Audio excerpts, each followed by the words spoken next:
10 minutes left in practice for conditioning, quote unquote. Do you think that there's more return on investment to spend that time on speed drills? Example, pogo, sled, skitter hop, skips, etc. If you got 10 minutes at the end of practice, take 10 minutes in the beginning of practice and do it. Same And here. Yep. absolutely no on conditioning. If you have to condition after practice, then your practice wasn't very good. I couldn't not agree more with Joey on that. And the thing that I preach constantly is you will never get faster in a state of fatigue. If you are mentally and physically depressed, you will never get faster because your CNS is just not receptive to the types of improvement that you're trying to create. So what you do is you take something like my very short atomic speed workout, the shortest speed workout you could possibly do, and you plug that in at the start of practice. You get into football specific stuff as soon as possible. And if you have 10 minutes left in practice and you've accomplished everything you wanted, send the guys home. Yeah. And I would just add, like, a lot of times you're given that time and there's no compromise. So they might say, hey, we want to do conditioning. So like what can you do? I guess my question would be like, what do you typically do for conditioning? And then how do you make that less conditioning based? Like, how do you, like, if I've been in that situation before where it's just like, I got to find something else to do. So yeah, skipping, I don't know. I would just buy time with drills or something like that, something hard, but not, plotting conditioning. Just getting a little bit more granular and specific, like we talked about maybe not doing a dribble, right? Like we've talked about some stuff that you might not do given certain constraints. So this question is, what do you consider a good set of drill progressions to improve front side mechanics on a weekly basis for a high school athlete? What drills would you consider most necessary for that purpose? In my speed drills, we do 10 things. 6 of the 10 are front side things. 3 of them are plyometrics. And that last one, as I said earlier, is an acceleration into a full speed sprint. And then I yell spike up and we time 3 sprints. But those 6 front side things are things that you see all the time. We do something called super high knees. We're really just trying to get, big range of motion, big in the front, short in the back. We do snappy skips. I say snappy because I don't want to pull the leg through. I want to snap it through. And then we do booms. We do the prime times, which is not high knee, but it's still front side. We do short prime times, high frequency. We do big prime times, and then we do bent knee prime times. So all those things are front side. And I guess even one of the plyometric things we do, we do bounding. Bounding is all front side. So in a way, 8 of our 10 things are really focused on front side. And I would just say, like, for us, we add in, especially like in a maximum velocity session, we'll hit the wickets for some context. And those aren't sometimes they're not maximal. They could be sub-maximal as well, and you could distance them out based off that, and that's a good way to get front side. Drum drill is another one that I like, and it can be controlled too with the intensity of it, where you have a build up like a fly 10, and then you try to increase the frequency in that front side in that 10-yard distance. So again, adding constraint, and then obviously coasting out. There's a few of those, but for the most part, like Tony said, I mean, we're hitting the same things. We're doing boom booms, we're doing prime times, we're doing pogo hops, we're again preparing the tissue for that high intensity. We're trying to get front side. There's no magic pill. The best thing to do is just, again, focused sprints is going to be the best way to get front side. Is just give them a little context and then have them go. Yep, got it. Okay, there is a good question here from Jimmy, and Jimmy asks, where do you guys recommend a coach new to coaching speed start in order to become proficient at coaching speed? Books, certifications, internships? What should be the primary focus of a new coach? And I'll put a caveat here, which is like we always give our panelists time to mention anything that they have at the end. So I would say outside of products or courses that the three of you have produced, besides your stuff, where else would you go? And TFC, man, come on. Yeah. Yeah, you can call out. You guys call out each other's. Yeah, it'll be good. No, I gotta plug Tony. I mean, Tony, what was it, 2020 when you called me and got me up on that stage for the first time? I owe this man so much. So if you're not going to TFC and you're not learning, and then if you're not subscribing to the subscription you guys have and listen to Les, who has like 1 million videos out there, all right, like I don't know what you're doing. Plus, listen, YouTube's your best friend. All right, we live in a educational world. Like if you want to find something out, go on YouTube or just Google something. Google sprint coaches in college, and I guarantee, like if you look up Bruce Schexnayder, you can find 15 podcasts right now that will change how you train kids, right now. Okay, so to me, it's go Google it, get on YouTube. I know Les and Tony and myself, we put so much stuff out on Twitter and Instagram as well. Like it's insane. Like I got, your algorithm changes when you go look at stuff. I went on a speed algorithm binge the other day, and it was insane how much stuff comes up on Instagram alone. Like I spent like an hour and a half watching stuff. So, I mean, there's so many resources nowadays. But TFC, come on, man.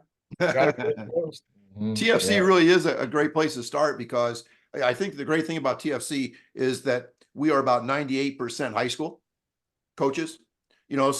So even like the experts we bring in, like Les and Joey, they are trying to talk in a connective way to high school coaches.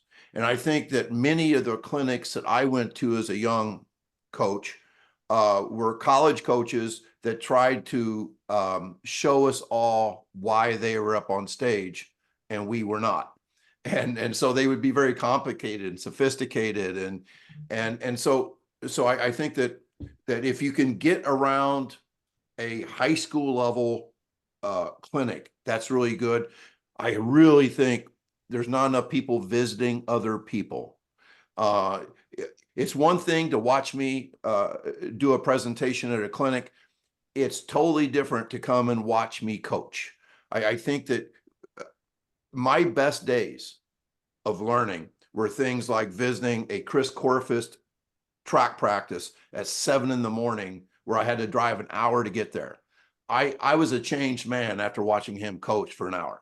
And he is so much better at coaching than he is at presenting, like we all are, that it's just really important to be exposed to people who do things well. Add on that, the last thing I would say, everything they both just said, and I'm speaking at TFC, which is always probably like one of my favorites to do, just because Tony is geared it towards developing coaches and coaches that work with youth athletes, which is significantly harder than working with pro athletes. Significantly harder.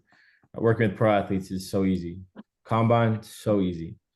And not like there's complexity to it, but you're making small adjustments. But yeah, I would say that the last thing, if I'm just starting out, is to coach as many people as possible, as often as possible, and take video and try to figure out what makes the fast guys fast and the slow guys slow. And once you start to come to the same conclusions that all of us have come to what makes people fast, what makes people slow. And you'll start to see commonalities across every coach you talk to that works with athletes. And that's how you really learn, is like, it's confirming what you're seeing. It's confirming some of your biases. It's teaching you, but it's reps. And a lot of times what I see is that, especially this generation of up and coming coaches, like in their 20s, early 20s, they want to learn everything and be the smartest. And then they want to start coaching, and they want to start coaching at the top level. I think you need to start with kids and unathletic kids, and that'll teach you more than anything. The coordination piece of it, what to say, what not to say, how much to talk, when to listen. Right now I see everybody just trying to be an expert, which is really hard, really hard. So yeah, I'll start there.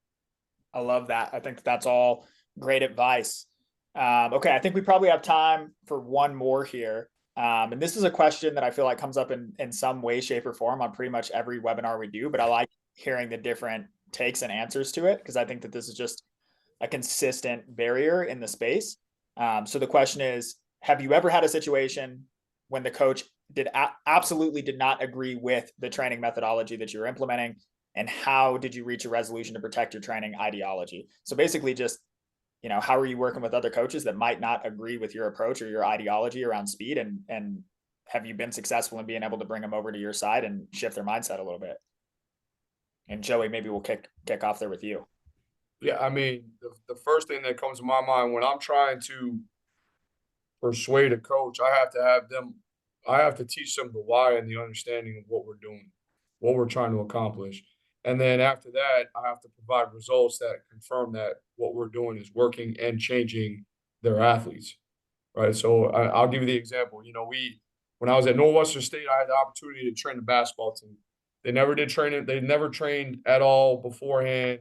The coach was an old school, like, we're just going to shoot free throws and get good at basketball. And I was like, that's fine. And they had an assistant coach who said, all right, we're going to test them in 3 weeks, and I want to see results. So I said, okay, we'll test vertical jump. He was dead set testing bench, and we tested a 10-yard sprint. All right, we did very generic training because these kids have never trained before. They're all different backgrounds. It's basically like introduction to training. Our mean average increase on vertical jump was like 2 inches. Okay, average bench press went up like 20-some pounds. And I'm not saying this because I'm a guru. This is just because they've never trained and they started training. All right, and this guy was all of a sudden, I'm an expert. I'm a savant. Like, this guy's like worshiping the ground I walk on. Okay, so I say all that to say this, that results speak for themselves. So when you can provide results and you could show them there's actual physical evidence that these athletic qualities are changing, okay, that speaks volumes. The other side of it is this. My biggest advocate to help change a coach's mindset is the players. So when a player who we're testing consistently sees consistent progress, okay, the buy-in from that player goes way up.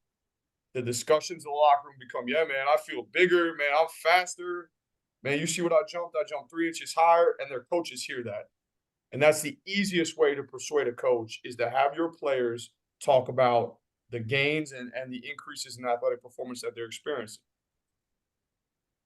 I was going to say, I am really lucky that I have been free of, like, I am the head coach, and nobody gives a rat's ass about the track program at Plainfield North. So basically I get to coach in my own world. But I get this question all the time, and I consult with a lot of coaches, and Joey hit it the nail right on the head. It's all about data. That if you can measure things that matter, I say measure meaningful things so that meaningful things become more meaningful. If you can measure the things that matter and show improvement, that is the definition of motivation. Motivation comes from seeing progress. And then to get buy-in is the exact same thing. And I believe that so much of traditional preparation for sports was simply hard work.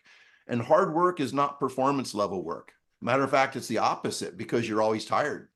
If you're fatigued, you are not at performance level. All you're doing is effort. And that's why coaches love effort, because they're always too tired to perform. So if you are sprinting and jumping and measuring those things, and lifting and measuring those things, and record, rank, and publish, which I believe is the food of cats, record, rank, and publish. When you do those things, it would take an idiot as a head coach not to buy in. There are idiots out there, but that is your best chance of convincing somebody that your methodology is good.